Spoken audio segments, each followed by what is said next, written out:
সবাই কেমন আছেন? নিভা স্টোরিতে সবাইকে অনেক অনেক স্বাগতম। আজকে তৈরি করব কালাই রুটি। তার জন্য আটার পরিমাপটা আমি নিয়েছি 2.5 কাপ কালাইয়ের আটা, 1 কাপ চালের আটা এবং আধা কাপ ময়দা। এই তো এখন রুম টেম্পারেচারে থাকা জল দিয়ে অল্প অল্প করে জল ঢেলে আটাটা মাখতে হবে। একবারে পুরো জল দিয়ে মাখতে গেলে একদম আটাটা নরম হয়ে যাবে বেশি, আর কালাইয়ের আটা এমনিতেই একটু কাদা টাইপের হয়ে থাকে, সেজন্য অল্প অল্প করে জল দিয়ে মাখতে হবে। আপনি ময়ামটা যত বেশি দিবেন রুটিটা সফট তত বেশি হবে এবং রুটিটা পরে ফাটবে না। এই তো আমি কিছুটা মাখতে মাখতে ঠিক এরকম একটা হয়েছে, তখন আমি ভাজার জন্য রেডি করছি। এ তো আমি রুটি বেলার জন্য চাকতা বলনা ইউজ করেছি, কিন্তু কালাই রুটি কিন্তু বিশেষত্ব হাতেই বানানো। এই হাতে বানিয়েই কিন্তু কালাই রুটি বেশ ভালো হয় এবং মোটা হয়।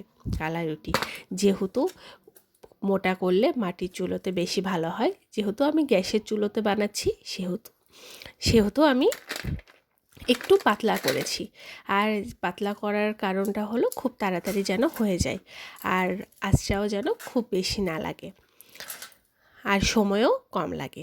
এই তো হালকা আঁচে আমি কালাই রুটিগুলো ভেজে নিচ্ছি, আর এখানে আরেকটা রুটি বেলে নিচ্ছি। আর বেলার ক্ষেত্রে কিন্তু লেগে যাবে, তখন হালকা করে আমি চালের আটা ইউজ করেছি, খুবই হালকা, মানে যাতে লেগে না যায়। এই তো আমি অল্প অল্প করে বানাচ্ছি। আর এই তো আমার রুটিটা কিন্তু মাঝখানে ফেটে গিয়েছে। এটার কারণ আমি ময়দাটা খুব বেশি মাখতে পারিনি বেশিক্ষণ। আপনারা যত বেশি ময়দা মাখবেন তত বেশি সুন্দর হবে। আর এই তো কালাই রুটি কিন্তু একবারে ফুলে যায় না। এই তো এভাবে হালকা করে লাল লাল করে একটু ভেজে নিতে হবে। আপনারা ভাজার পরে নিজেরাই বুঝতে পারবেন যে ভাজা হয়ে গেছে, কারণ কালারটা একটু চেঞ্জ হয়ে যায়। এ তো একটা একটা করে বানাচ্ছি আর একটা একটা করে ভাজছি।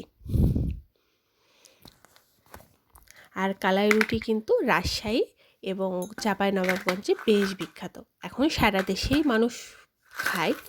আচ্ছা, কালাই রুটি কার কোনটা দিয়ে খেতে খুব বেশি ভালো লাগে? আজকে আমাদের কালাই রুটির সাথে ছিল ধনিয়া পাতার ভর্তা।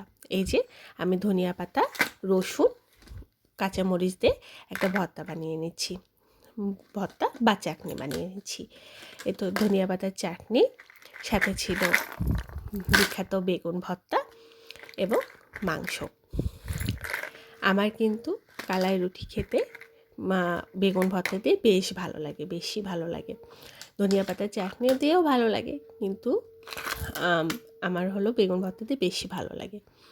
আপনাদের কোনটা দিয়ে বেশি ভালো লাগে এবং আর কোনো জায়গায় কোনটা বেশি জানতে ইচ্ছা করছে, সেটা আপনারা জানার কিছু থাকলে আমাকে অবশ্যই কমেন্ট বক্সে জানিয়ে দেবেন, আমি আপনাদেরকে বলে দেব। এই তো প্রায় ধনিয়া পাতার চাটনিটা হয়ে গেছে। এখন বেগুন পোড়ানোর পালা। বেগুন পুড়িয়ে শুরু হবে আমার আজকে খাওয়া দাওয়ার আয়োজন।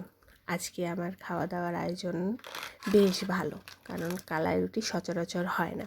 আর কালাই রুটির আটাটা পাঠিয়েছে আমার মাসিমণি, যিনি থাকে লালপুরে। এই তো আমাদের আয়োজনটা কমপ্লিট, এখন খাওয়ার পালা। বেশ জমে গেছে শীতের দিন।